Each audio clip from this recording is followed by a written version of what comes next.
അവന്മാരെ കാണിച്ചു കൊടുക്കണം. ഇനിയാണ് നമ്മുടെ സമയം തുടങ്ങാൻ പോണേ. ആ പറഞ്ഞത് കറക്റ്റ്. ചേച്ചി ഒരു 4 പഴംപൊരിയുടെ പോരെ ചേച്ചി. എന്റെ ഒരു വെറൈറ്റി ഐഡിയ ഉണ്ട്. എന്താ? നമ്മൾ നമ്മൾ നമ്മൾ നമ്മൾ അബ്രോഡ് പോണം. എന്തിന്? For education, part time job, തോട്ടോ ചാട്ടൊക്കെ എല്ലാം. കമ്പനി ആരുടെ? സ്കിപ്പ് അടിക്കരുത്, ജീവിതമാണ് വിനായക്. ഇവിടെ അക്ഷരം കൂട്ടുകാരും ഭാവി പദ്ധതികളുടെ ചർച്ചയിലാണ്. അല്ല എന്റെ പഴംപൊരി ഞാൻ എടുത്തേ. Diet cut. പുറത്ത് പോണേ കുറച്ച് പൈസ ചെലവൊക്കെ ഉണ്ട് കേട്ടാ. പൈസ ഒക്കെ ഉണ്ടാ. സൂപ്പർ. അങ്ങനെയാണെങ്കിൽ പഴംപൊരിയുടെ പൈസ നീ കൊടുത്തേക്കണേ.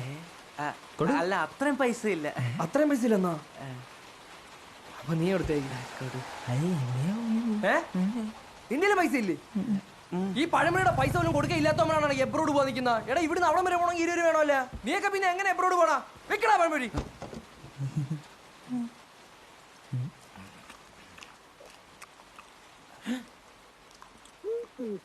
കുറെ പഴംപൊരി ഉണ്ണികളും.